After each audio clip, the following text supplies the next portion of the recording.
I'm Stephen Barras, and I knew Wynn for almost 18 years. I first met him at Vitamin Cottage many moons ago, and I was just struck by his warmth and friendship. And we would have these long, deep conversations, like in the vegetable section, and I was amazed he didn't get fired. But we struck up a close friendship there, and I'll share more about my experience with him. But when I heard of his passing, I contacted Kriti, who hosts a Buddhist Sangha in the area, and I said, let's have a memorial for him together with our communities. He's been a part of a contemplative Christian group that meets at my house for the past 3 or 4 years. And so we were going to meet up at the community room in the Nomad Community Center. And we had the event out on Facebook. And then David Schultz saw it and offered this beautiful space for us to have the event here. So thank you so much, David, for offering the church. It's so much more beautiful and powerful to have this event in a sacred space. So thank you, and thank you so much to all the volunteers who've helped to make this happen. Everyone in the sound room, Steve and Bob, Catherine, and can't remember everyone's names, but thank you. And so here we are. Just a few housekeeping tips. The restrooms are straight out through that door. The exits are at the back here at the right. And there's food in the fellowship hall. You're welcome to get up at any time and take care of yourself. We invite you to move around, move your body. For whatever emotions may be coming up, it's good to be present and just move with them. Also, a reminder to turn off your cell phones if they're not already off. And thank you for masking. We decided to make this a masked event just to help everyone feel safe. And when you come up, if you wish to share, you can take your mask off up here. And there's air purifiers in here that change over the air like 5 times an hour, just so you know this is a clean space. And we'll be offering items to the altar, which is here. And so if you have something you brought that's significant to you and how it represents your friendship with Wynn, you can come up and offer it. And you can just do a share from here. And we just ask if you want to share something, that you queue up over here so that we don't wait for people getting up and down, and you can just stand here. And if you didn't bring something but would like to offer an object, we have stones and seeds. Where are the seeds? Seeds are right here. Oh, seeds are in this bowl, and stones or something? Stones are back there. So if you want to offer something to the altar that's a physical object to be meaningful for you, you can do so. Also, there's a donations sign out front with some QR codes on it. If you would like to offer a donation to the Eco Dharma Retreat Center, that's where Wynn would like donations to have gone. And you can also make donations to help us cover the expenses for tonight. Also, we have cards that we want to share with the family, with Wynn's family, that Mylène has. If you would like a card from her, if you didn't pick one up at the entrance, you can write a note to the family or a reflection about what Wynn meant to you, something that they would appreciate, would be beautiful, and we're going to present those to them in some special way. Mylène is standing right there. Mylène, can you raise your hand, please?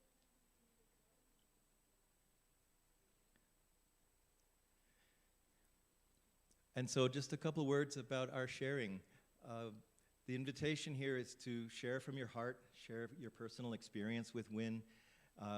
We're asking the people not get into political comments, just to keep this space sacred and centered in the heart. We also have an email sign-up list out front. If anyone wants to get more engaged in climate action, you can sign your name and email there, and we'll contact you and set something else up for that. And I don't know if Wynn's family is on the YouTube live stream right now, but if they are, or when they see this recording, we'd just like to extend a very special welcome to them, to feel their presence here with us. And I'd just like to acknowledge and name that the grief they're going through, the loss that they must be feeling, is orders of magnitude greater than what we as his friends are going through. So we just want to hold them in our hearts, send them our love, and think of them in that way. So we'll be sharing and doing some chanting this evening and having some silence just as an opportunity to drop into our hearts. For myself, I'm receiving the gift of this moment as an opportunity to connect deeply in with my own broken heart and my longing for this planet, for our community. And so I'm grateful for Wynn for so many reasons, but for connecting us here in this moment, in this energy, this heart. Thank you, Wynn. So I'd like to pass us on to Nobuko. Do we have our next share person? We're going to have someone sharing on Zoom, so letting technology work for us here.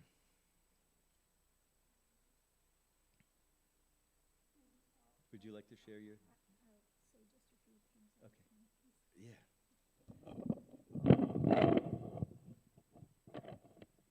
See how short Stephen thinks I am.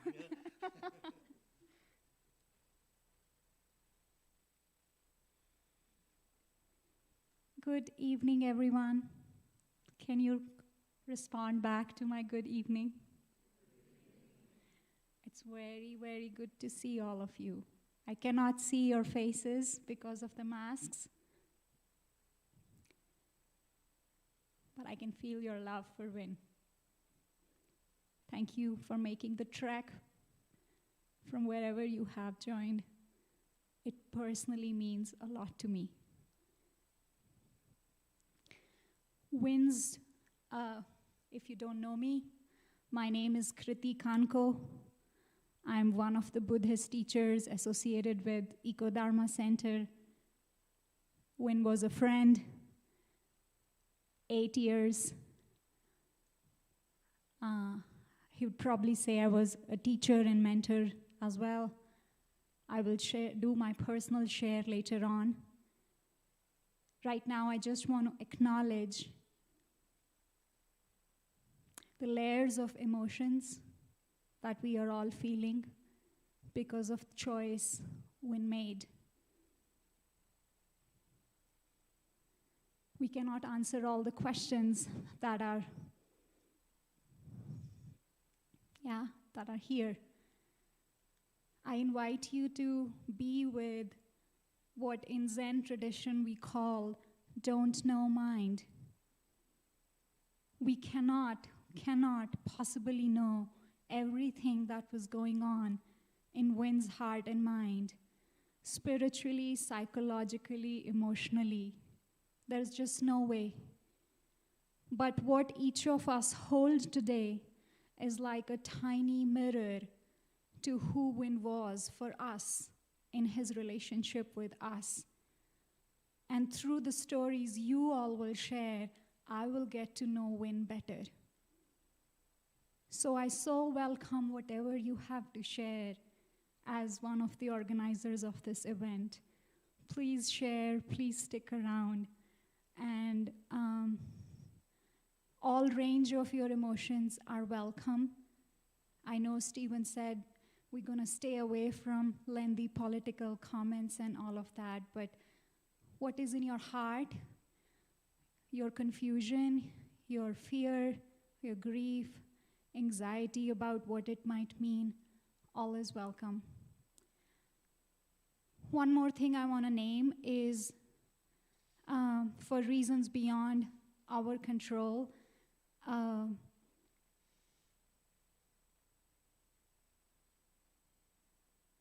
the way the action unfolded, Wynn has become a symbol within the climate movement. You saw the photographs from vigils that happened all over the country. So I just want to name that. Okay, so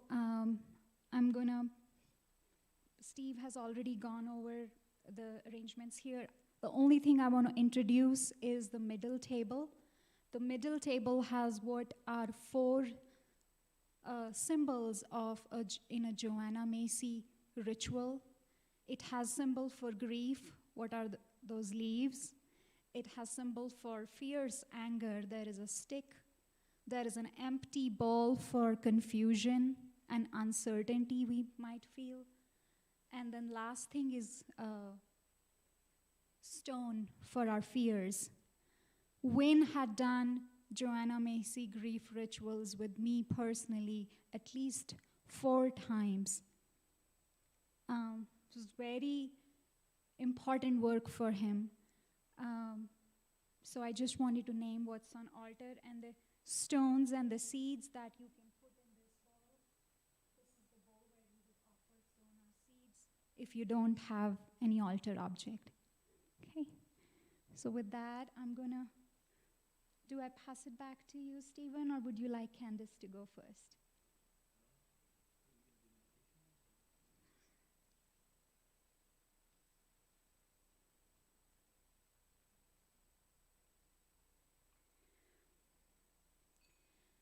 I'm going to invite all of us.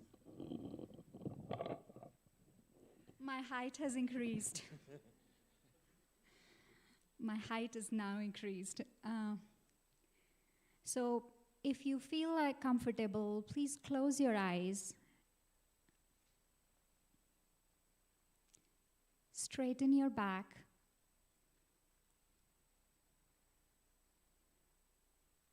Let your shoulders drop. Let your jaw relax.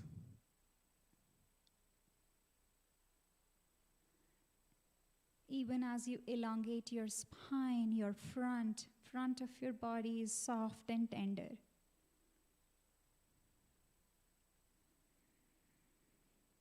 See if you can hear the sound of your own out breath.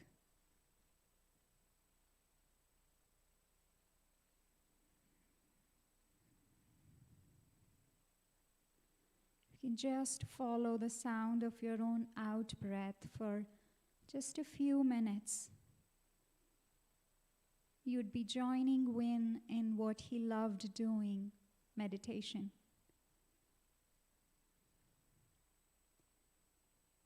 As you listen to your out breath, I also invite you to slightly elongate your out breath.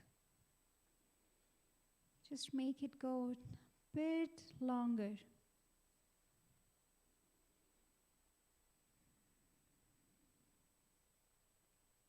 I'm going to ring the bell now, and I'll ring it again in just 2 or 3 minutes.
this point, if you feel comfortable, you can put your hands on your heart or you can make a bow.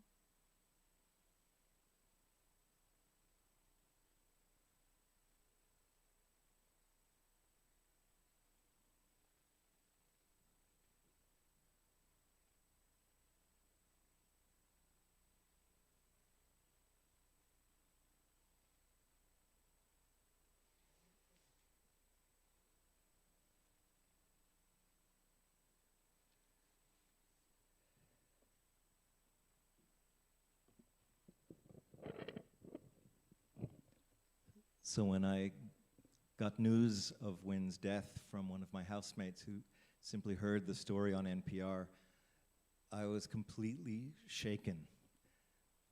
And so shocked and stunned. And I'm still trying to make sense of it. And it, in a way, I still haven't, it hasn't landed because it feels so surreal almost and abstract. But I know he's gone and I'm heartbroken.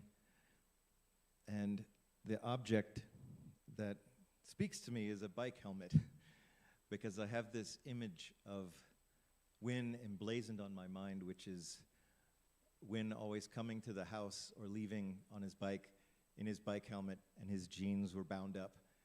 And it's just a very endearing image I have of him.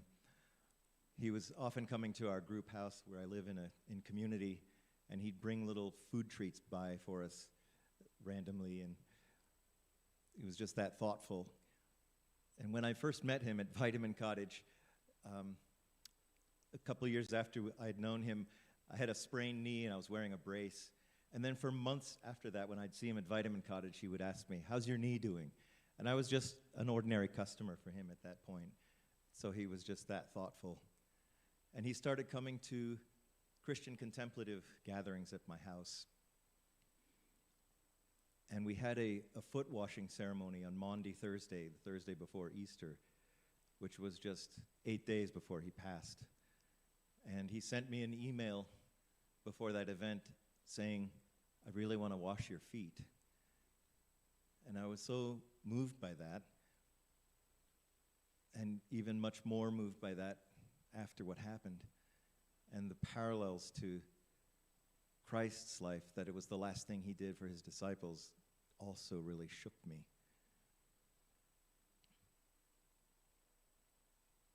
So I really love you, Wynn, and I'm grateful to be able to share this sacred moment with all of you, and to be in the complexity of my feelings of deep grief and heartbreak for the state of our world and for the loss of Wynn, and confusion and anger that he left that way and that he didn't think of another way. But I also respect his choice, that I know he would have wanted me to receive that choice as a desperate cry for us to take action, for me to take action, and to express my love in the world in concrete ways.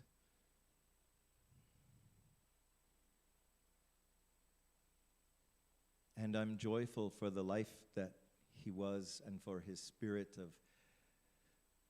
of playfulness and goofiness and his dancing spirit. And I'm grateful for that. And so I'm full of all those emotions, and I'll place them into this bike helmet. Thank you, Wynn. I love you.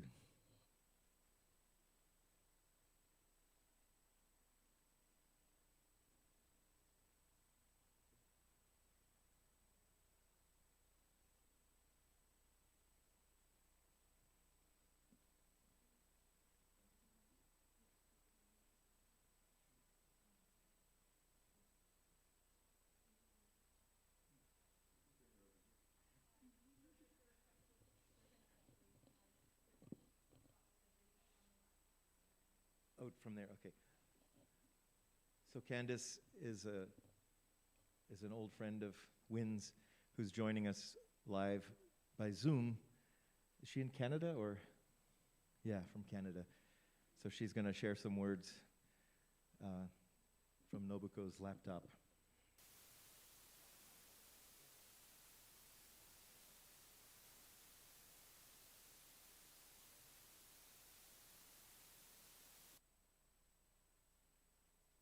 Candice, could you say something so that we can test the audio?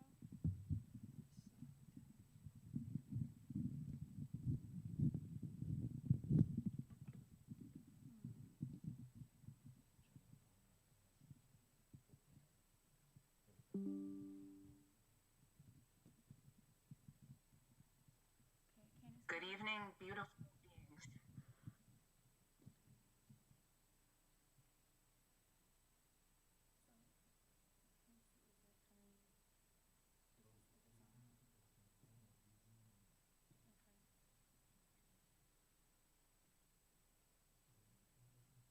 I don't know.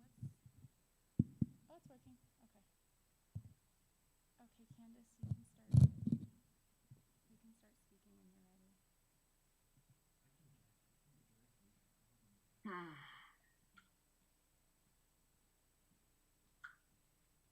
Good evening, beautiful beings. And I'll watch the images of Stephen and Kurti to see if there's anything I need to do. I've got the sound muted, so there's not any feedback here. Ooh.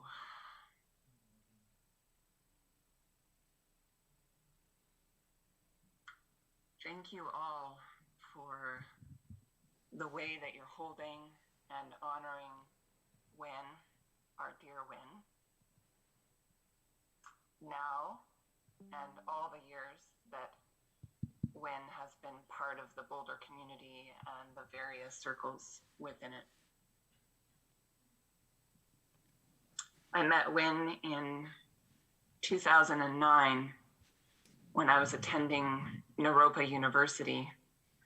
We actually met at a dance circle called Movement Mass that many of you may be familiar with. And some of what you were just saying, Stephen, about his playful dancing spirit and his goofiness, but also his profundity in the way that he moved and connected with both spirit as well as all the different community members during the dance was awe-inspiring for me. We fell in love and began a beautiful relationship that lasted as an intimate partnership for 3 years and then transitioned into an incredible friendship that lasted right up until the present moment.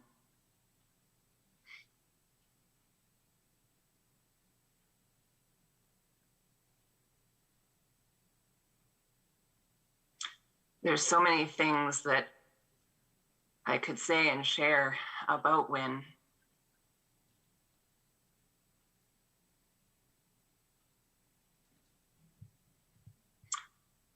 So many memories of biking all around Boulder and Boulder County together, hiking up in the mountains and just little trails around Boulder, often in silence, as has been mentioned in previous conversations over the last week, and sometimes dancing in nature as well.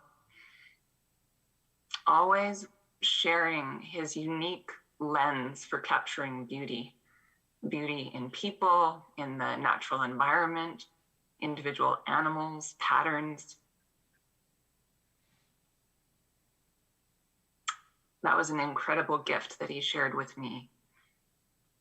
Perceiving the love and beauty that's around us in every moment, no matter how painful, surprising, or difficult it might be.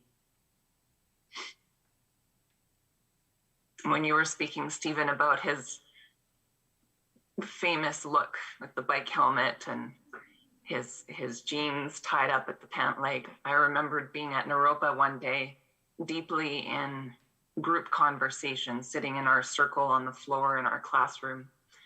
And there was a window in one of the doors of this classroom, a frosted window.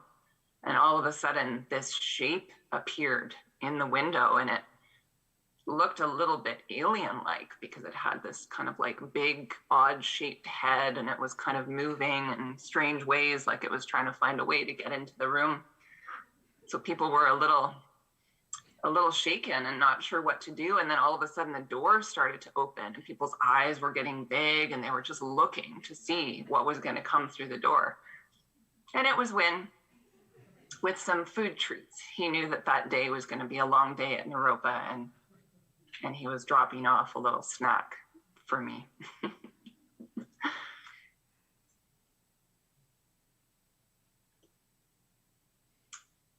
His loving kindness flowed effortlessly for everyone that he met, and to be in committed, intimate partnership with him was an incredible journey and gift. I thought that maybe I would share some of his own words that came from our time together as a way of celebrating him as a poet and someone who beamed so much love. And so I have 4 pieces that I'll share.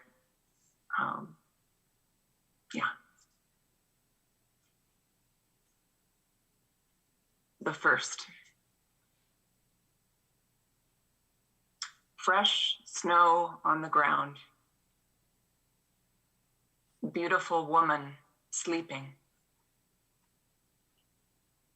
Strong love in my heart. Happy Valentine's Day. Love, Wynn.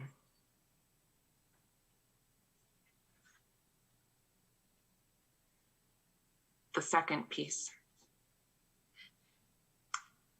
Dear Candace, with the sun shining on the mountains and the clouds in punctuating prose, I am near tears merely by reflecting on you and the connection I experience. This thing we share is sacred. We are together, and it is right. Whatever things have been part of our journeys to now, they too are right. As with the moon and the stars overhead, or the rain cascading to the earth, we lie in the beauty of this moment, sharing our love through our eyes. Dancing on the breeze of the other's breath, close and true. I am within you, and it is good. You are within me, and it is good. The way that can be spoken is not the eternal way, and so too for this. This finger points to the moon as if it could do more than appreciate. Tomorrow's gate opens into another day of celebration with you. We cascade rhythmically in cycles through the waves. While stepping lightly into the future, I see we two as one, flying overhead. We fly close to each other, boldly, into the vast expanse of life.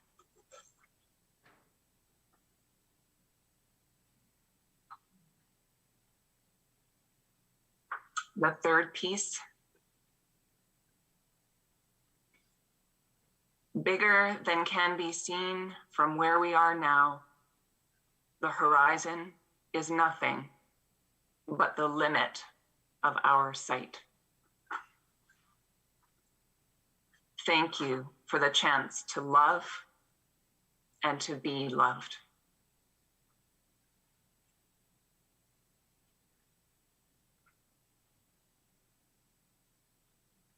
And the fourth and final piece was a card that he gave me when we had chosen to complete our partnership and transition into a deep friendship. And I'll put the card up. I'm not sure if you can see it very well, but it has two loons on the front, birds that we had appreciated many times together on our various canoeing excursions. And at the bottom of the card, it says, the most beautiful discovery two friends can make is that they can grow separately without growing apart. And inside, Wynn wrote, dearest sea, with compassion and love in our hearts, your partner always, Wynn. And I feel that to this day. I know that Wynn shared deep love with many different people over the years in different contexts and relationship containers. And still, I feel that commitment as a kind of a spirit, soul partner. I bow to you, Wynn, and to all of you who have gathered to honor his memory, his passions, and his commitment to our earth. Much love to you all, and many blessings.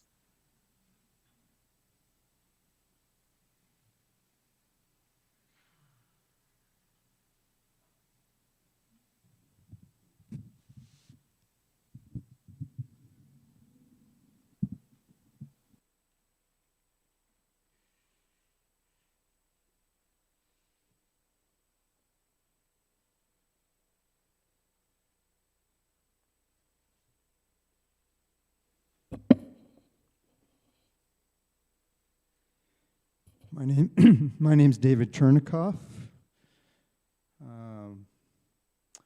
I've known Wynn for about 18 years and worn a number of different hats in our relationship. We first connected in 2004 when I was working as a counselor, and we spent a significant period of time getting to know each other and exploring some concerns and some interests that Wynn had in his life about how he could most fully grow into wholeness and his fullness of being. He also began to attend a meditation community, the Insight Meditation Community of Colorado, that I'm one of the guiding teachers for and have been for many years. And pretty quickly after he got involved, he committed himself to that practice and to the community in a very beautiful way. He joined what we call the service committee, which was a group of about a dozen or so people who showed up a half hour early for each of our gatherings on a weekly basis and stayed for a half hour afterwards to help put the church back together, the church space that we rented. We met here in the room adjacent to this one for many years. And about 10 years ago, we moved over to a Methodist church, St. Paul's in South Boulder.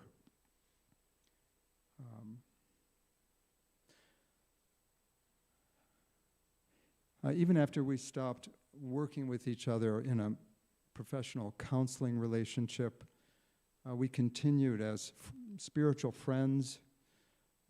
I worked with him as a kind of mentor and meditation teacher, and in very simple, straightforward terms, really grew to love Wynn deeply.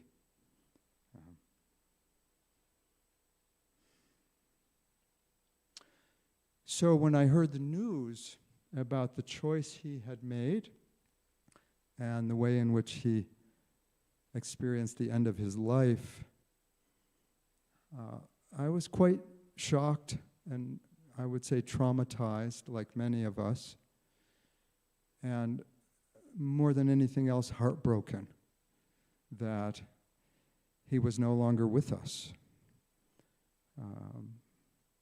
In the Taoist teachings, the teachers talk about what they call the 10,000 joys and the 10,000 sorrows. And in the time since I heard that news about Wynn and the way that he died, I feel like I've experienced about 9,000 of each, actually, trying to initially make sense of what had happened, realizing pretty quickly that that wasn't going to happen, and that I simply needed to surrender to and open to the reality, this new reality, in which Wynn was no longer physically a part of my life and a part of the community.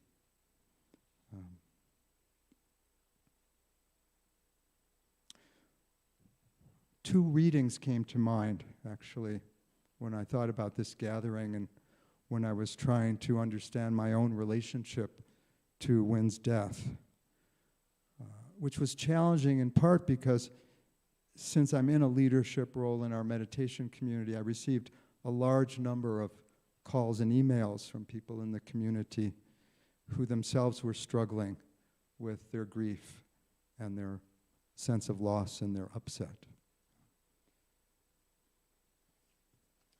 One of the readings that came to mind was written by a friend and colleague. Let's see if I can get this together. Some of you might know Elias Amadon, a teacher in the Sufi tradition, who's a friend of many years and a colleague who I love and appreciate. And Elias captured something for me that helped me find a place of openness to what I was experiencing in relation to Wynn's death. Love and grief, the two sisters, were walking together. Grief had wanted to remain alone, but love insisted. "It will do you good," she said. As they went along, grief pointed out the signs of death and loss everywhere. Roadkill, sick trees, lonely people. Love stayed silent. She knew talking wouldn't help. They soon came to a place where a war was being fought. The landscape blackened, artillery shells thudding, puddles of rain mixed with blood. They stood and watched the hurried burial of a child, the small body wrapped in a piece of sheet. As the mourners left, grief slumped to the ground and wept. Love knelt beside her, covering her shoulders with her cloak. "Dear one," she whispered, "I only ask that you look to see where your tears start and why you care." After a moment, grief looked up into her sister's eyes. They leaned into each other, and to anyone who might have seen them there, they looked like one silent figure.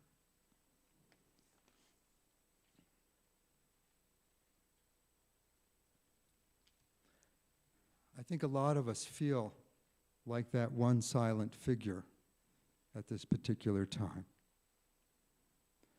And while acknowledging our grief seems extremely important, I also want to acknowledge the joy that I experienced in knowing Wynn and what people have shared about the beauty of his spirit. Wynn was a very beautiful human being, in my experience.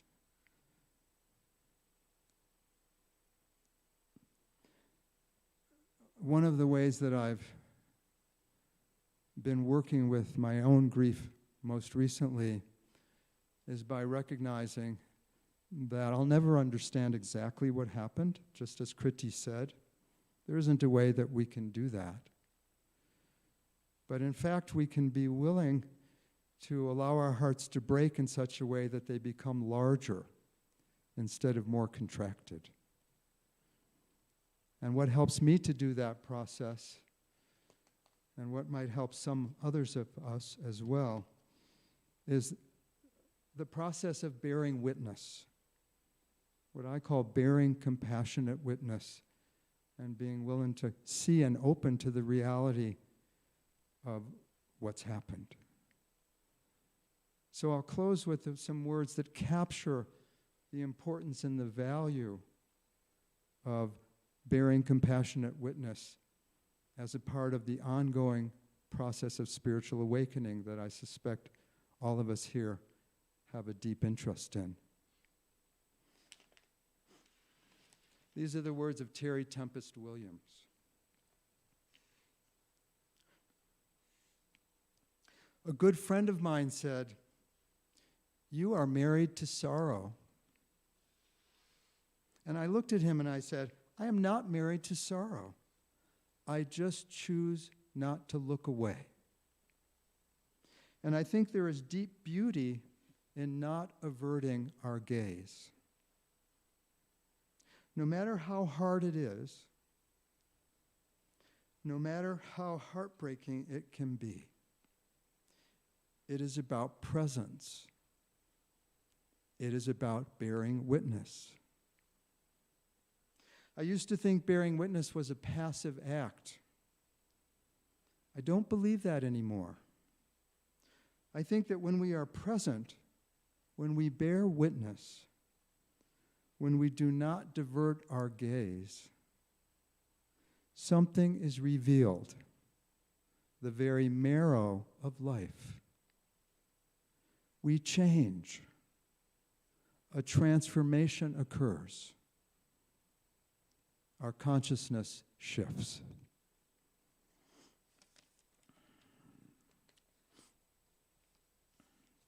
My wish for all of us whose hearts have been broken in relation to Wynn's death is that the transformation, the change that results is one that opens our hearts and quiets our minds so that we can each in our own way contribute to the work that Wynn saw to be so important at this time on our precious blue-green planet. I love you, Wynn.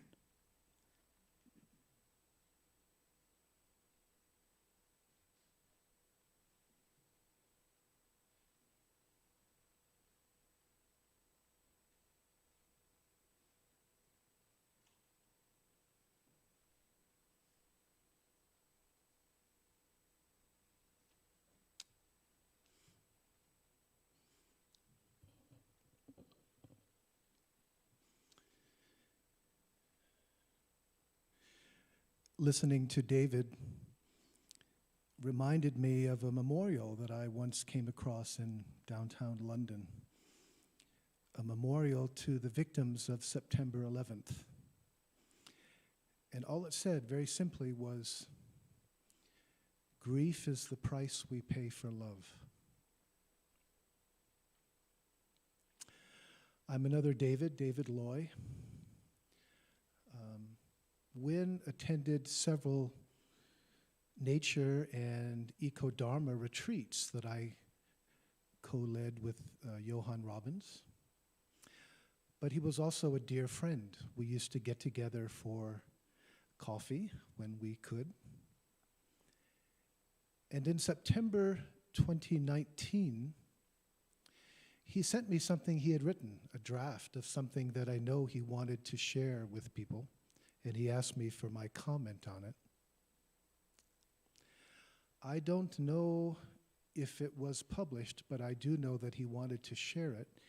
And what I'd like to do this evening is just share a few parts of that, because I think it really is important for helping us understand what he felt and what motivated him. So again, please remember, these are all his words.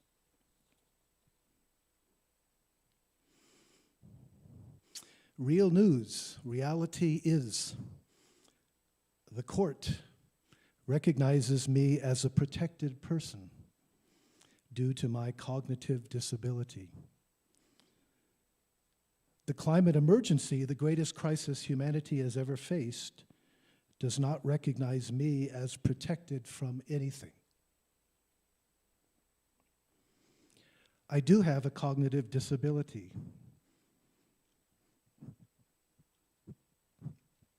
However, my cognitive disability does not have me.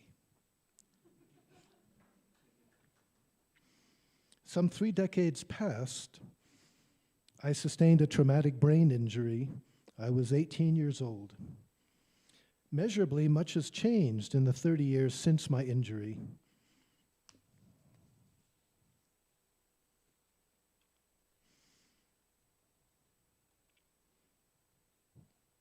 Thank you.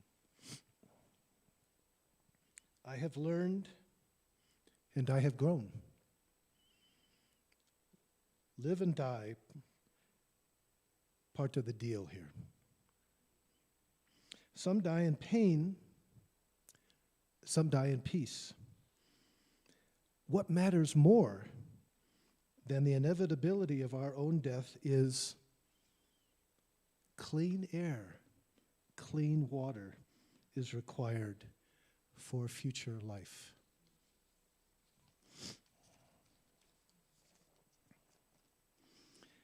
The ability of future generations to live on earth is what matters. Life on this earth, the mother of us all. I have a cognitive disability and I do not know what to do. However, that is not stopping me from doing something. I will not have the chance to be a parent, but I can recognize the children of the future are effectively being attacked by the existing power structure. It is within your power to do something about this. Reverend Dr. Martin Luther King inspires me. Quote, "A man dies when he refuses to take a stand for that which is true." Robert Kennedy summed up that which is true, saying, "Our most basic common link is that we all inhabit this small planet. We all breathe the same air, we all cherish our children's futures, and we are all mortal." Wynn also quoted Greta, "No one is too small to make a difference." And then he went in this draft, he summarized an article he'd read by Elizabeth West. And let me just read some of that. "We actually do not have all the time in the world, so I am going to be bold. What you do after you finish reading this or hearing this is your business, and ultimately that is exactly as it should be. Life happens to us much more often than most of us would like to admit. But still, we can always meet it, our life, where we find it today, and choose differently how we experience the flow of time, how we interact with the circumstances we've been given and crafted for ourselves. Such is the beauty of being alive. As for dying, without death whispering in our ear, reminding us that our time is finite, it is easy to just let life happen. We stand right at the edge of the end of much that we have known and taken for granted. It is my sense that most of us understand this in what remains of our intuitive connection to the rest of life here on earth. No one knows for sure how long we have. No one ever does, but we try to make reasonable assumptions and operate from there. Clearly, there can be no one right way to live in these times. The waters are uncharted. Before building walls or talking about war in space, we need to grow up and recognize that life is about more than the ideas of self and other. And he went on to quote It's also one of my favorite quotes, Nisargadatta. When I look inside and see that I am nothing, that is wisdom. When I look outside and see that I am everything, that is love. Between these two, my life flows.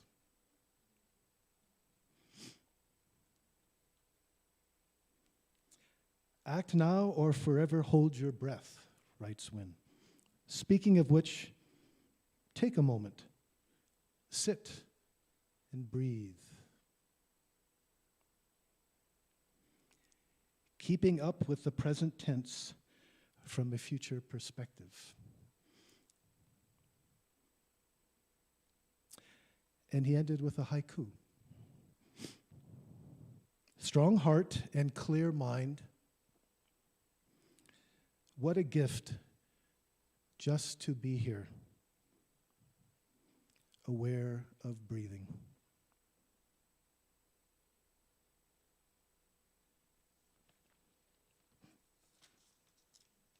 Thank you, Wynn.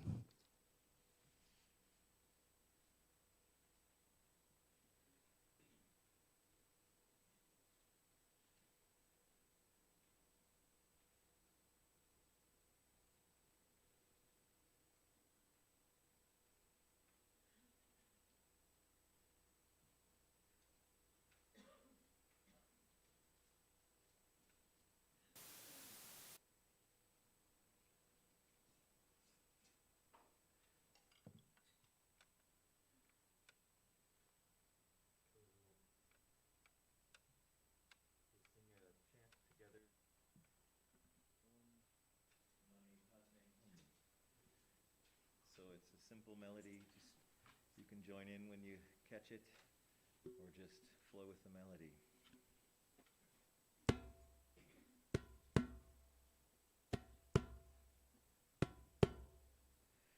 Om Mani Padme Hum, Om Mani Padme Hum, Om Mani Padme Hum, Om Mani Padme Hum, Om Mani Padme Hum, Om Mani Padme Hum, Om Mani Padme Hum, Om Mani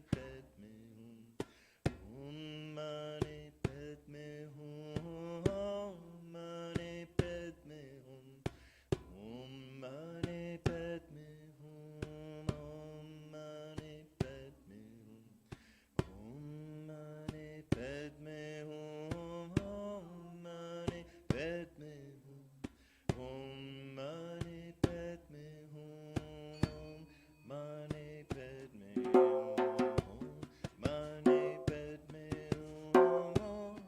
Om Mani Padme Hum, Om Mani Padme Hum, Om Mani Padme Hum, Om Mani Padme Hum, Om Mani Padme Hum,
Hello, friends. Can you hear me? I'm immunocompromised, so if it's okay, I prefer to keep it. I'm immunocompromised, so if you can you hear me okay? Okay. Okay, sorry about that. I was on the fence about coming here to begin with. So I met Wynn in 2004 here at the Unitarian Universalist Church of Boulder. Though actually, I think it might have been at the bike rack because we both rode bikes at that time. And unfortunately, Beth, who was also part of that group, just stepped out to go to the bathroom. But you'll see her, you'll know who she is when she comes back in. And we were a close-knit group, the young adult group at Unitarian Universalist Church here. And very quickly, I got to know Wynn, and we realized we had a lot in common. We were both dancers and meditators, and we also both were disabled and neurodivergent. Though we didn't use that term back then, it was we knew that we were wired differently. And so there was just an incredible sense of trust and understanding between us, which I knew that I could tell Wynn things and he would understand in a non-judgmental way immediately. And because of that connection, I feel like he was a spiritual sibling as well, that we shared so much in common, and he was a very important person in my life because I was young. I mean, I'm not so young now, and I know lots of people who have had life-threatening traumatic experiences now, but at the time, Wynn was one of only a few people, and he shared about those experiences so freely. It really touched me on levels that I can't even comprehend here, and especially in front of all of you. But I definitely felt Wynn's heart in so many different ways. Loving kindness. I never felt judgment from Wynn, and I never felt righteousness from Wynn. I only felt his heart, and seeing him always made me smile. And so I'm more of a writer than a speaker. So I wrote a poem for Wynn, which I'd like to share with all of you.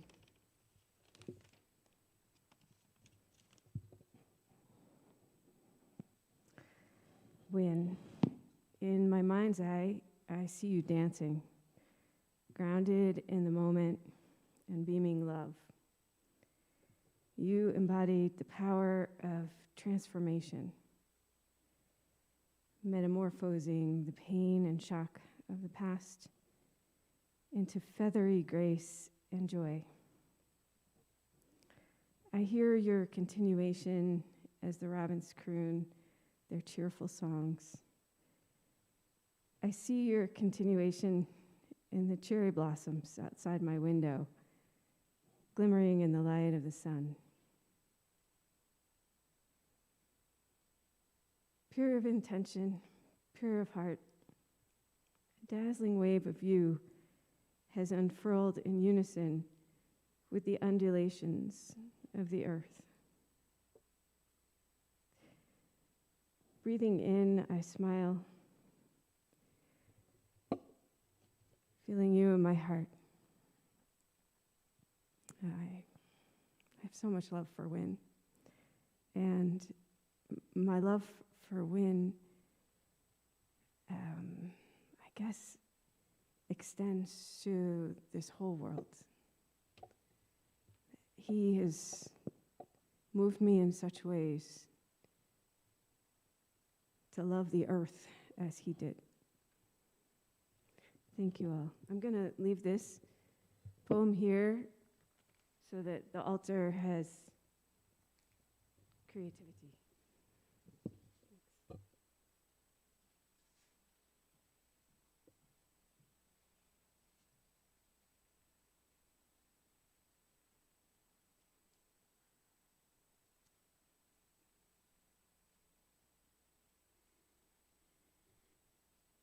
So when my husband and I moved to Boulder in 2013, as David Chernikoff mentioned, we hadn't started our own Zen Sangha. We used to attend Tuesday night groups. And Wynn was a service committee member. And he would always be standing just at the entrance of the church. Hello, Kriti. I don't know, I don't think I can act like him. But, it's just like he could take photograph with his eyes. You couldn't tell, I couldn't tell for many months until I shared a car ride with him that he had had a very severe car accident and traumatic brain injury. Just so handsome. Such sparkling eyes. It was only when the news of his passing came, I realized he was 50. Like, really?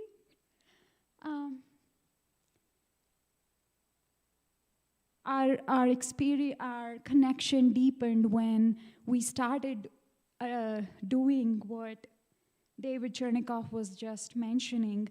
We started a bearing witness to climate crisis events in Boulder. One of the earliest events we did was at the coal power plant that Boulder still has in 2022, Walmart. And we did meditation in public spaces wearing signs about extent of climate crisis around the world. And he just took on. There was a period where we used to have monthly meetings of this group called Eco Dharma Sangha. From about 2014 to 2018, there were periods where we had monthly meetings, and he'd be there. He'd be there. In this period, I have hundreds of emails by Wynn, and I have been going over them in this last 10 days, 2 weeks. Every now and then, Imtiaz, my husband, comes, and I have tears rolling down my eyes because I have just read another one, right? I could, just like David read, I could have brought his own pieces here. I don't know if he really talked about climate science and policy with everyone. He knew I was a climate scientist, so he'd send me these videos that would teach me something that I hadn't read about. I don't think it's like, as I was saying, each of us hold a different part of Wynn. And for me, there are very few people in Boulder community who had the level of understanding of specific climate science issues and climate policy issues that Wynn had, which is all the more remarkable because a lot of people just know his funny and goofy side. And there were times that he had trouble with expressing himself in linear ways, right? But it was just so striking. One of my last long conversations with Wynn was after a retreat. I gave him a ride from Rocky Mountain Eco Dharma Center. And on our way back, he kept talking to me about what in Buddhism is called 5 remembrances. Anyone know about 5 remembrances? Okay. I'll share them with you because they were so important for Wynn. I am sure to become old, I cannot avoid aging. I am sure to become ill, I cannot avoid illness. I am sure to die, I cannot avoid death.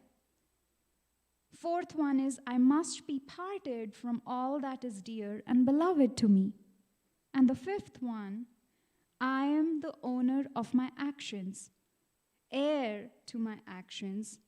My actions are my relations, my protections. Whatever actions I do, of these I'll become heir. Okay? And he was just so excited, right? This was the excitable mode. Kriti, I don't get it why fossil fuel company leaders do not understand that they are the heir of their actions.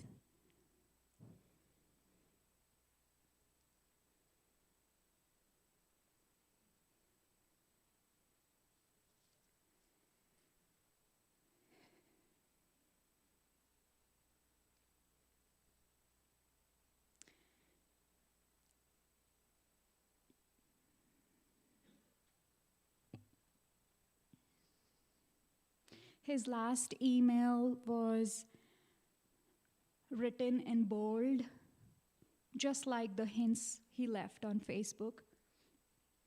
It was on 2/22/22. He died on 4/22/22. And he had just done a climate grief retreat with me and one of my co-facilitators.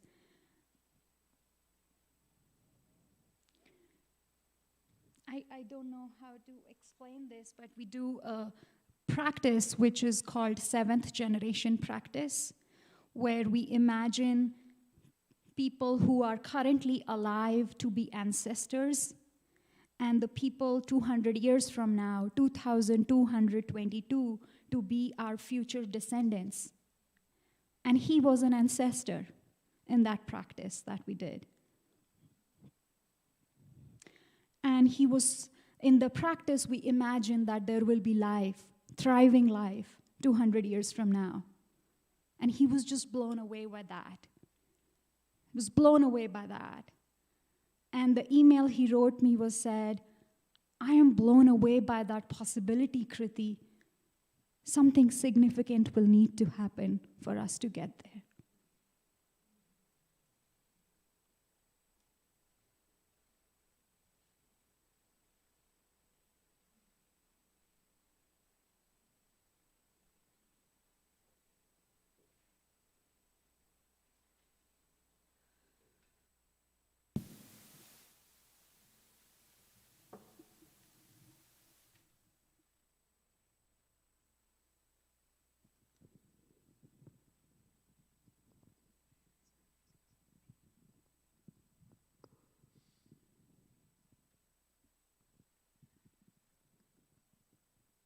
So in all the holy traditions, singing is a really important part of spiritual practice, and the word kirtan and satsang simply comes back as coming together. There's many explanations. And the power of kirtan is you can just sing a song. We could just come up here and just sing a song, and you could just listen to the song. But the beauty of kirtan is that you become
sweet wind, fly home so free. Then oh money part me, oh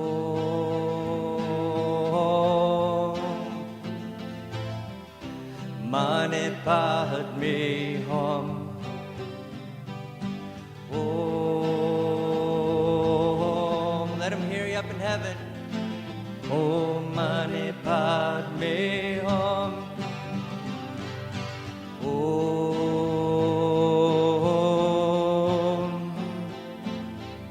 money part me home. Oh,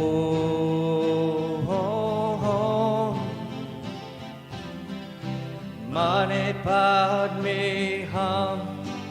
And oh, sweet wind, oh, sweet wind, fly home so free. Oh, sweet wind, fly home so free. We'll fly with you. Oh, sweet wind, let's fly home all free. Oh, sweet wind, let's all fly home free. Oh, sweet wind, let's all fly home free. Oh, sweet wind, let's fly home so free. We can do it. Oh, sweet wind, let's fly home so free. Yes, indeed. Oh, sweet wind, let's fly home so free. Oh,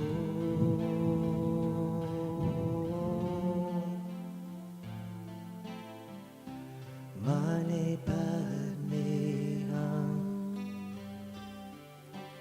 Oh,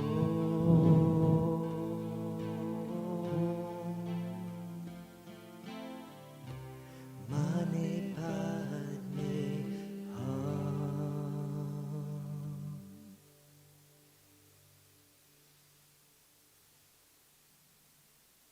Oh, money pot me hum, the jewel of the lotus, and that's exactly what Wynn was and what you all are. Blessings.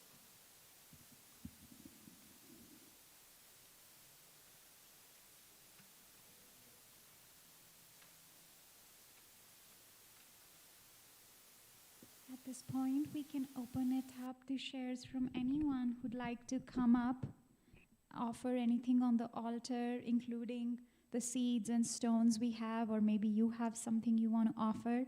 You're welcome to take it back with you if that is what you like, and say anything that is on your mind. Yeah, so we can line up here, and if you've already shared, please feel free to move if that feels comfortable, but anyone is welcome to come up here. In general, usually we'd just ask you to speak from where you are, but because we are live streaming, it would be helpful if you can be here.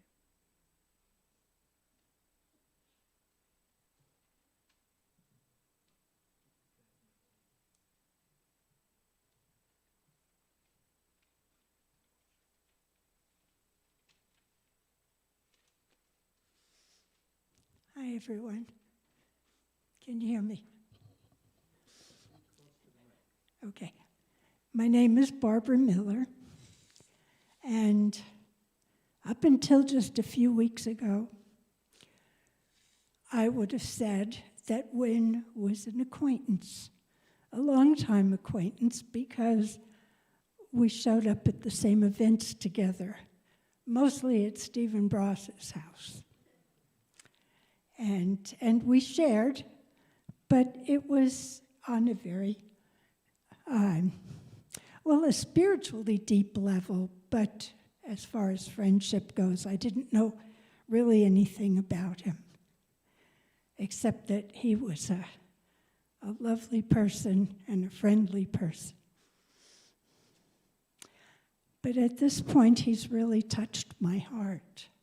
On Thursday, April 14th, that was our Christian celebration of Maundy Thursday with the washing of feet, as Stephen mentioned earlier.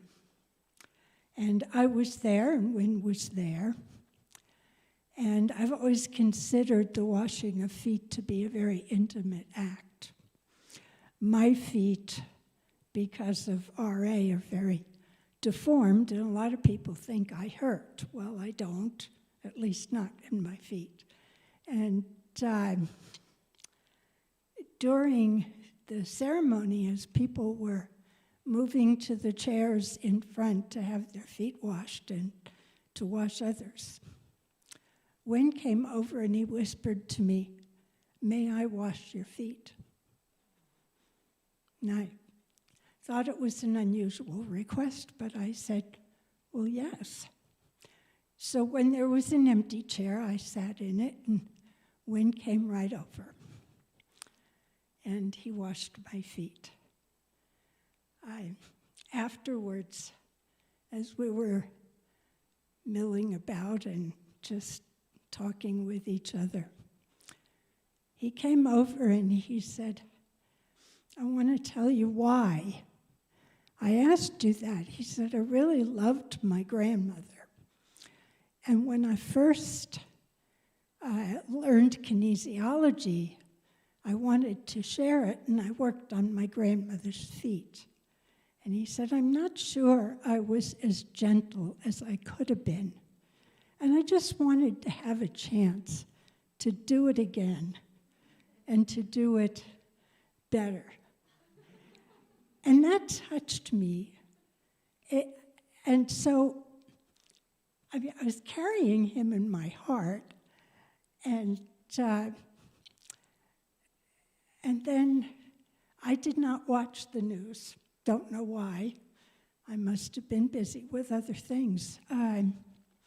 But I got an email from Stephen on that, I believe it was Monday the 24th, 10 days after I had seen him, that said that he had died and why and where, and I read the whole article. And I realized that my own spiritual path has led me to learn how important it is for me and anyone else called to do so, to support, to be a loving support, whether in prayer or in person, for those who follow their heart and have the courage to do what's in their heart, no matter what anyone else says. I'm not so brave, but I celebrate his courage. Thank you.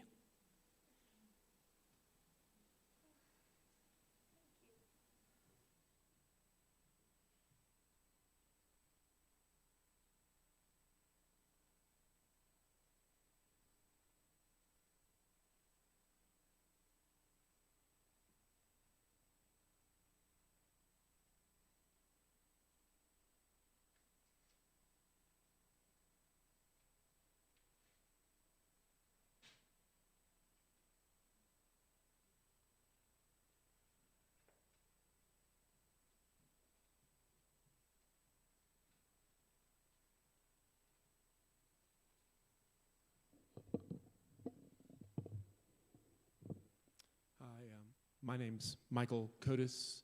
I was Wynn's photojournalism instructor about 11 years ago, and also a sounding board for climate issues. I'm editor of a national climate-focused newsroom and ran a Center for Environmental Journalism. And not a lot I can add about the the surprise of learning that when I obviously read lots of climate news every day and had seen what had happened in Washington, but no name was released initially. And then when I finally read the story that identified the person, I think I probably had to read it 9 or 10 times, recognizing the name, but thinking I must be remembering something incorrectly or they must have something wrong, and then having to look things up. And remain very puzzled and lost in all of this, like many people, because I work on climate every day, and often the news that I put out is grim, and you wonder what the impact is on the public and the people that we believe need to know these things, but also it's hard stuff to continue to look at. So anyway, I hadn't seen Wynn in several years. We used to run into each other in Boulder, and he was always just such a compassionate and fascinating character. We had a lot of long car drives because the class I taught was in Longmont, and he could not drive. And the class started out in the middle of a fairly brutal winter, and I offered him a ride home once because it was really cold and we were walking out together, and he got in the habit of asking if I'd be going by his house, and I always was. So we shared a lot of reasonably long car drives together, and I can't remember the specifics of any conversation, but I was starting to write a book about the fire crisis and had covered the 4 Mile Canyon fire, which had been shortly before our class together. And I know I talked quite a bit about that because you kind of couldn't be around me without learning a lot about wildfires and climate. And he was always, a fascinated person with those issues, and yet was very focused on caring about people. And that was what I remember about his photography. Was he made beautiful pictures of landscapes and animals, but photojournalism is about photographing the world and people, and he really worked hard to capture portraits that showed people's character and personality, and he was really talented at getting people to open up and show their hearts to them on their faces. I'm just bringing a few pictures that I found in my files of Wynn from when we studied together, and I'll add them to the altar here. Thank you.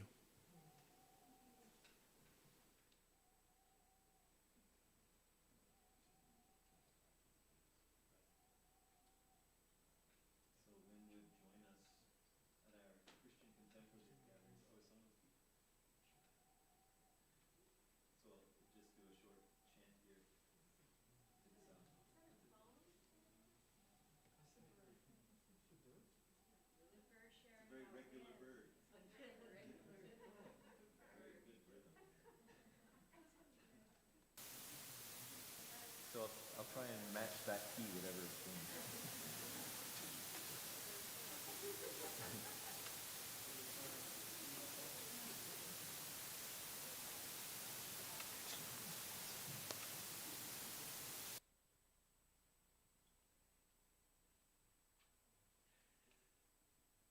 So this is a chant, the words of Christ, that Wynn would join us at our Christian contemplative gatherings, just a small group at our house. And so these words of Christ of, you are the light of the world, I am the light of the world, we are the light of the world. And we could sing Wynn was the light of the world. So it's a simple melody, you can just join in. You are the light of the world. You are the light of the world. You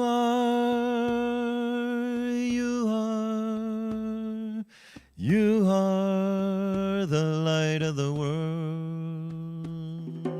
When was the light of the world? When was the light of the world? When was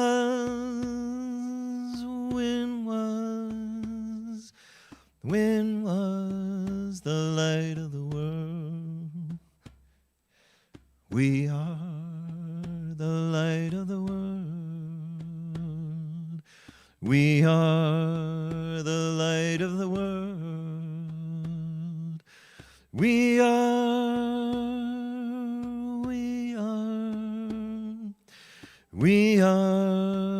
the light of the world.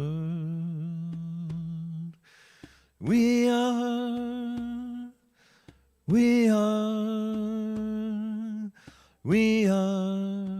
the light of the world.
This felt a little pertinent to that, Stephen.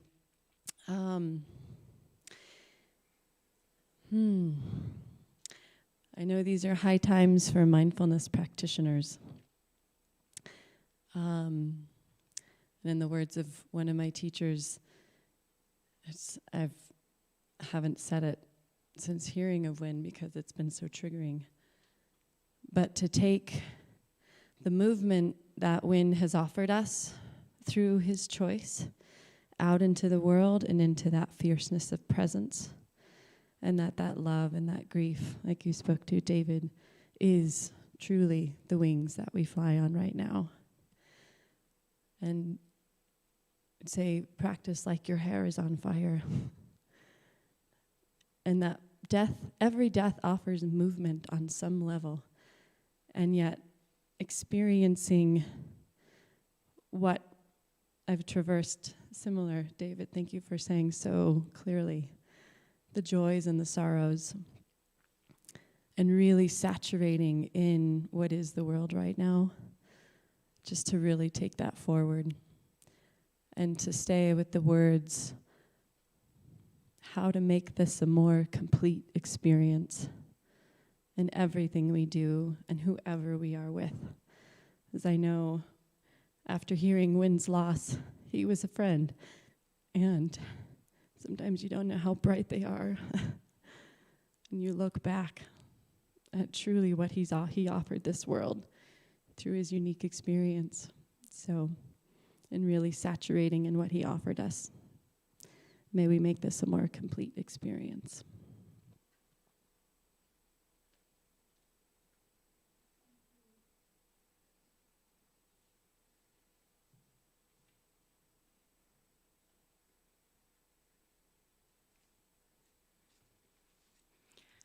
I'm Beth Eldridge, and I met Wynn here.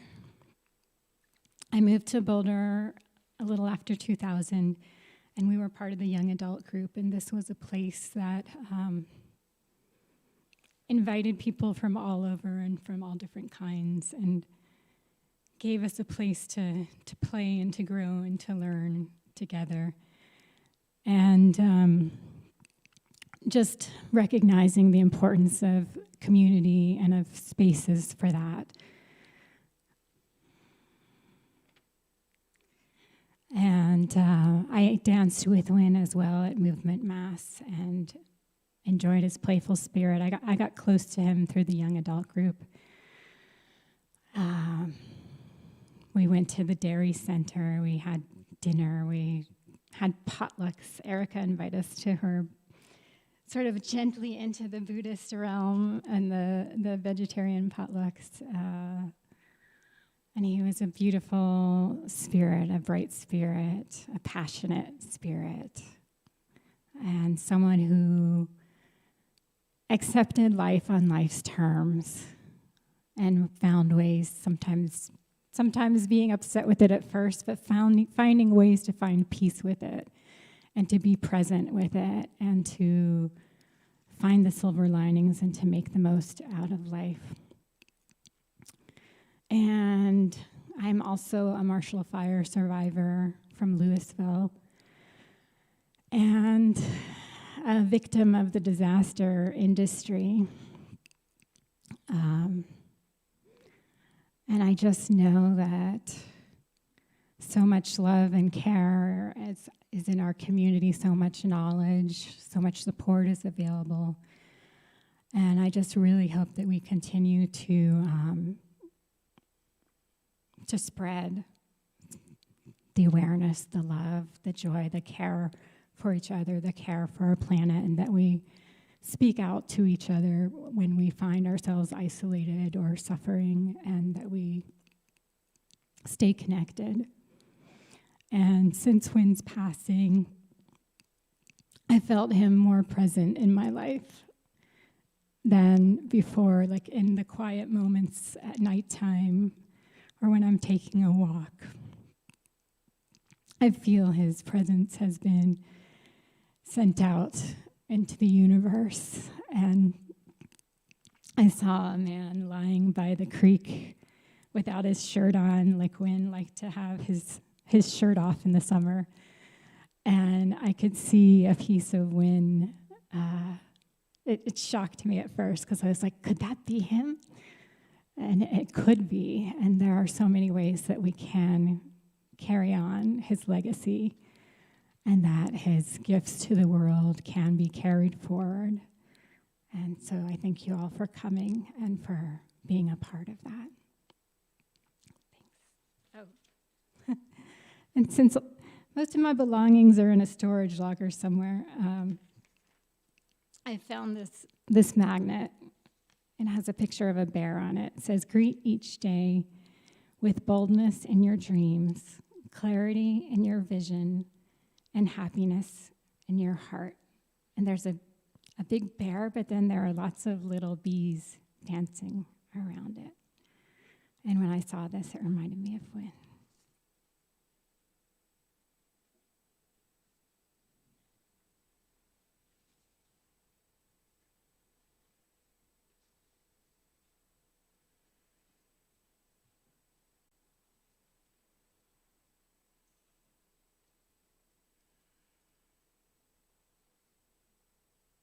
All of a sudden, it seems like the words are not as easy as when I wrote them on paper.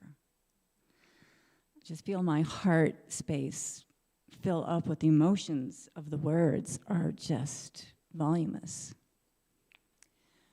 My name's Pamela, and I've known Wynn for over 25 years.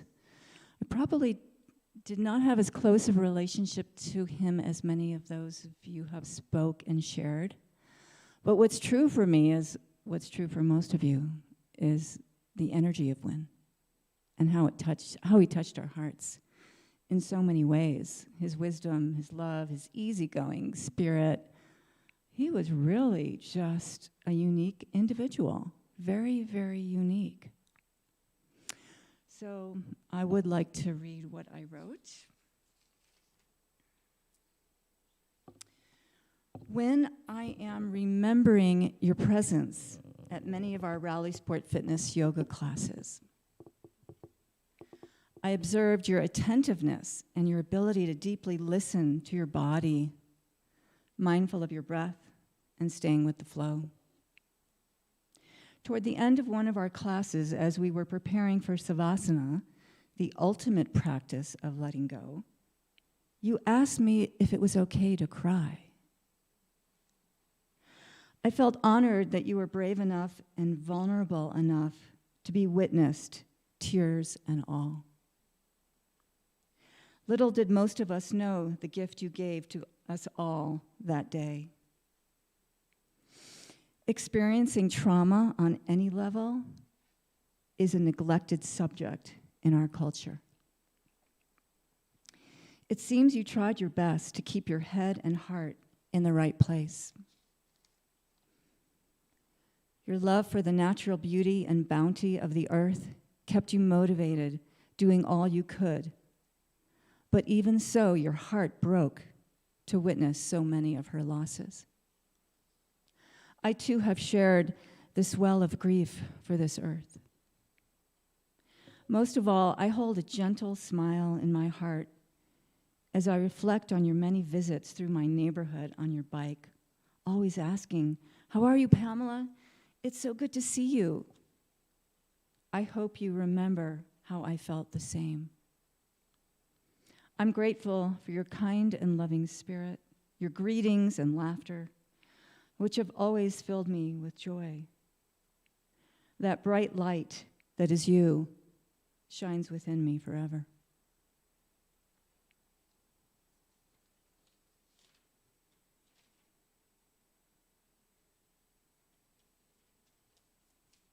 Thank you, everyone.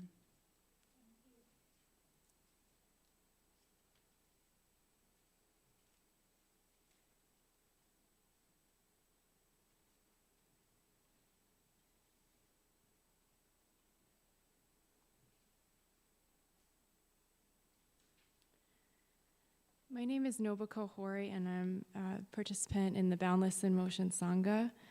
But I'm actually going to read something on behalf of a woman named Anne Morrow, who was a friend of Wynn's. She lives in Nova Scotia. She may be watching now. Couldn't join with us tonight, but she wrote this piece. It was one of those transitory fall snowstorms when the day begins cold and wet. But by mid-afternoon, the sun had reappeared and worked its magic, turning white fluff into clear streams that disappeared down the now cleansed gutters along Spear Boulevard in downtown Denver. Our family friend, Wynn Bruce, had taken the bus from Boulder, his cameras and heavy lighting equipment filling his backpack as he trudged from Union Station over to the empty old cafe where we waited for him to shoot a series of family portraits to mark our daughter's fleeting young womanhood. My family sat around the candle last night after we had heard of Wynn's death. We recalled that brilliant snowy day in 2017 and the sun streaming through the tall cafe windows as Wynn silently moved about the couches and the coffee clicking away at us. His presence put us at such ease, we almost forgot he was there. The shoot and the trip to Denver were taxing for him physically, he said, but despite that, he came. I recall with perfect detail as I walked Wynn back towards the bus station. We stopped in the empty concrete space behind the city jail, and we both got out our cameras to shoot the ragged roof lines of the old buildings in front of us against the late afternoon sky. He gave me a mini lesson in perspective and angle and shared his artful eye. We said goodbye there, the cold concrete walls and tiny windows of the jail behind us bearing witness to what is usually viewed as an ugly, dark no man's land, transformed now into a place of hidden beauty. If you just looked carefully enough, the truth and beauty were everywhere that day. We waved goodbye, feeling the deep connection of the shared magic of that afternoon. That is the last time I saw Wynn. We will never forget his quality of gentleness and fierceness too. His commitment to his beloved earth was uncompromising. The photographs he took that day are a lasting reminder of a soft-spoken gentleman whose kind demeanor belied the great passion and power inside. He had the ability, as seen through his photographs, to pierce through the conventional, to see some essential truth beneath. He did not avert his gaze. Anne Morrow, April 2022, Nova Scotia.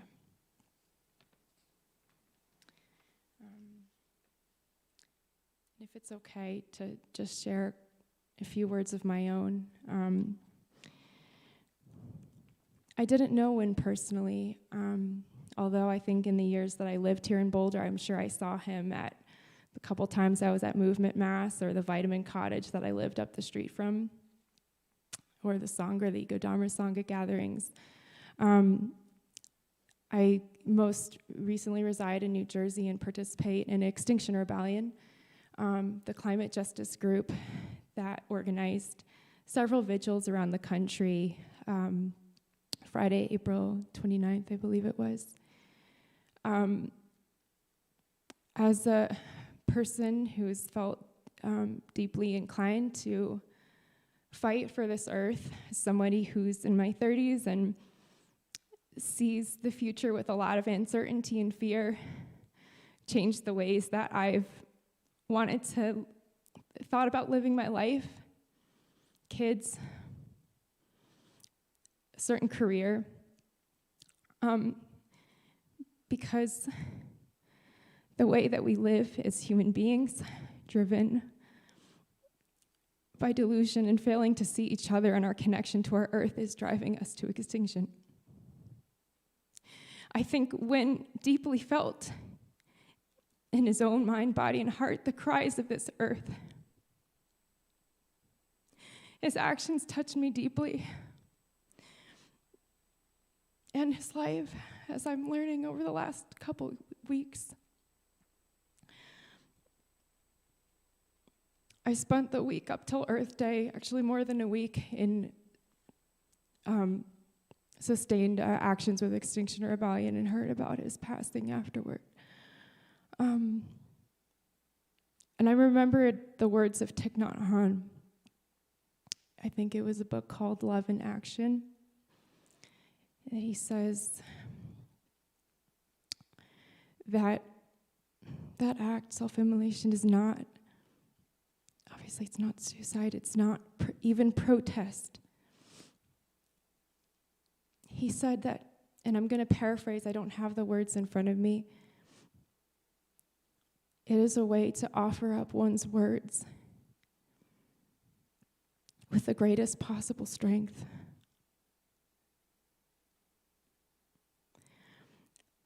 Not knowing when, I cannot pretend to know what was on his heart. And yet I do believe that what was on his heart has touched me deeply and many, many, many others around the world. And I'm deeply grateful for his life, for his courage and his conviction, as well as the beautiful ways he touched everybody through smiles and dance.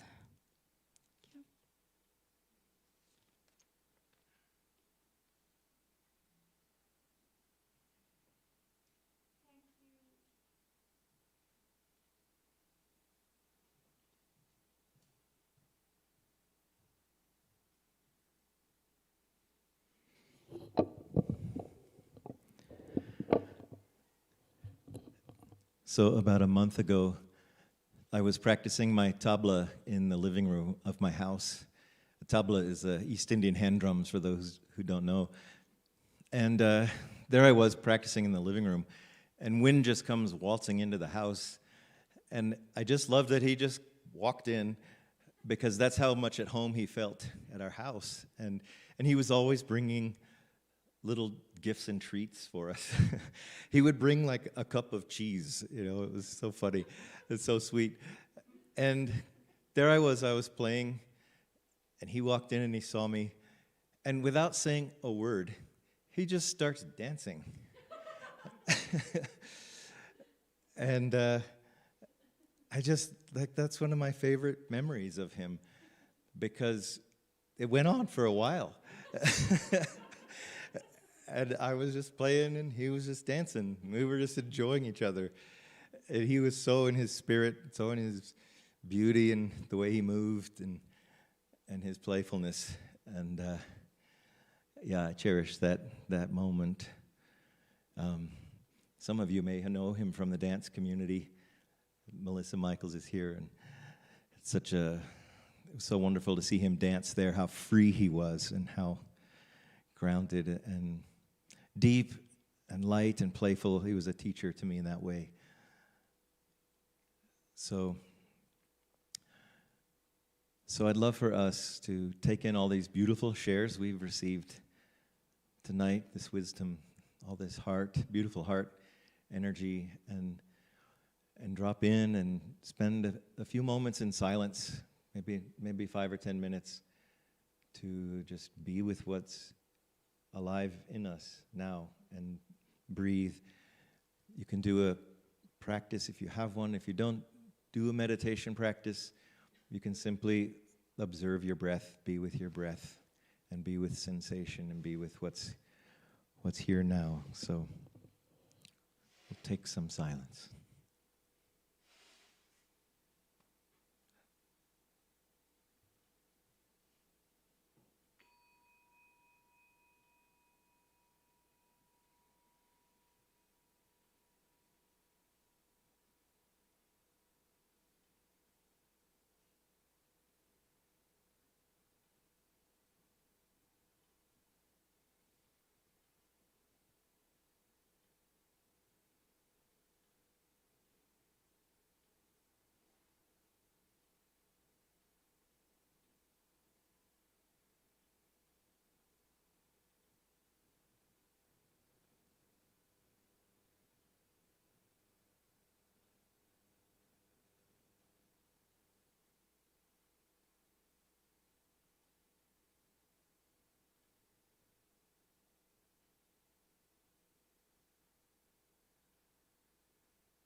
So take a deep breath in and let it go. And another deep breath in and out. And feel your body, feel your feet and hands. And start to just move your body a little. Come back into the space. And I'd like you to, if you're able and comfortable, to come to standing. Just to stand up. And to stretch. Feel your body, feel your aliveness. Feel the energy in your system, the emotion that might be here. Just allow that to spread through your whole body and just feel alive. And you can just move a little bit.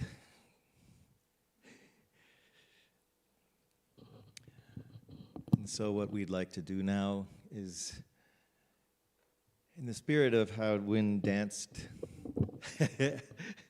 so beautifully from the heart, there's a piece that Melissa shared with me that Wynn had actually shared with her, Otis Redding's Amen, which is a lovely tune, and I wonder if we have that queued up, if we can start that. And I thought I would share with you, many of you probably know how Wynn danced, but he kind of got this like fluid thing going with his hands. And so we're going to do that. However, I'm realizing before we do that, because I want to end on that, but I want us to actually, in this space, close with a prayer.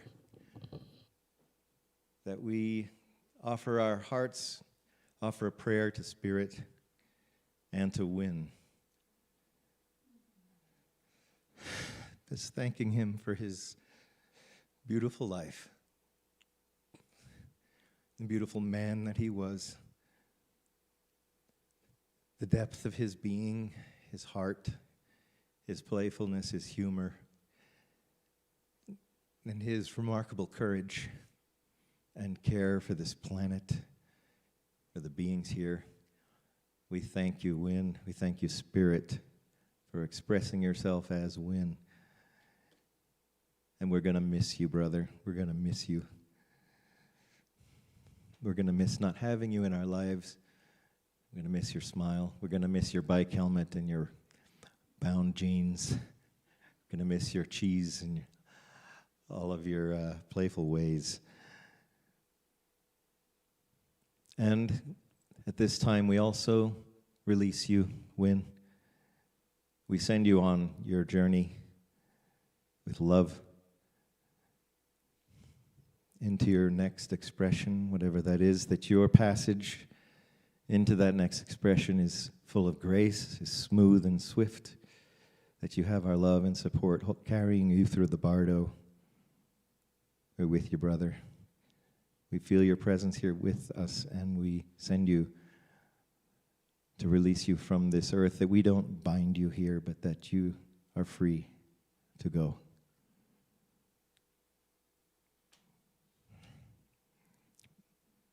Bless you, brother. Amen, and amen, and amen.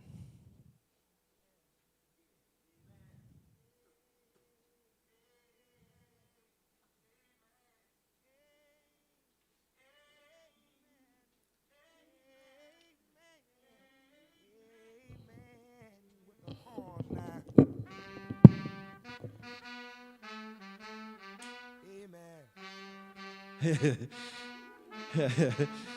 the rhythm now, hey, amen. Hey, there it comes. Amen. Hey, amen. Amen. So just move and dance like Wynn. Amen.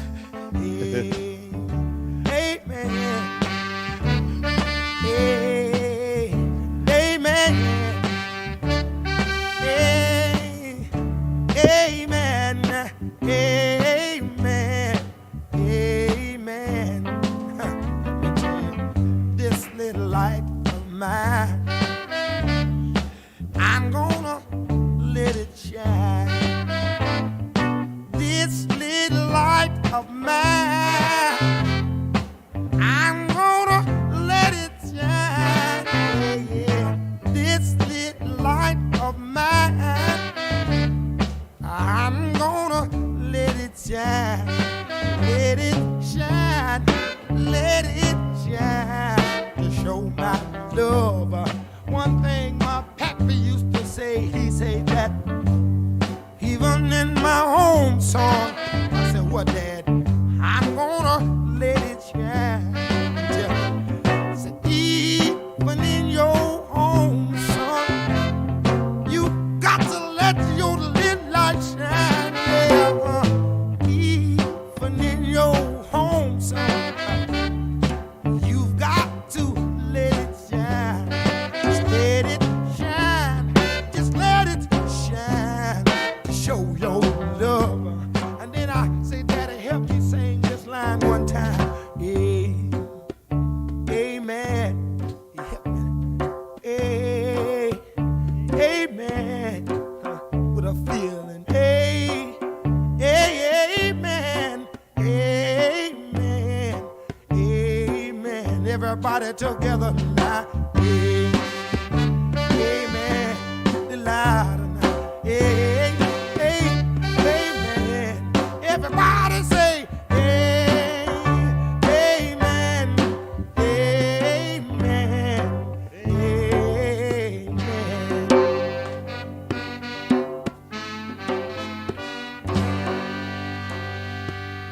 Amen.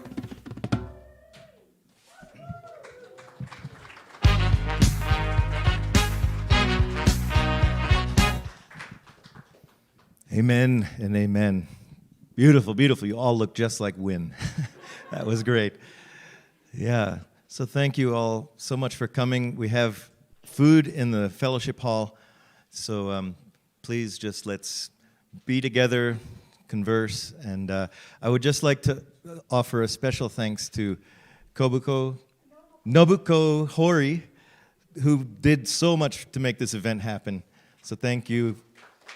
And to Mylène Villard. Did she leave? I'm not sure. Oh, there she is. Thank you so much for your help. And Kriti, thank you for making this happen. So thank you and enjoy. We'll see you in the fellowship hall. Yeah. Thank you all so much. This is personal.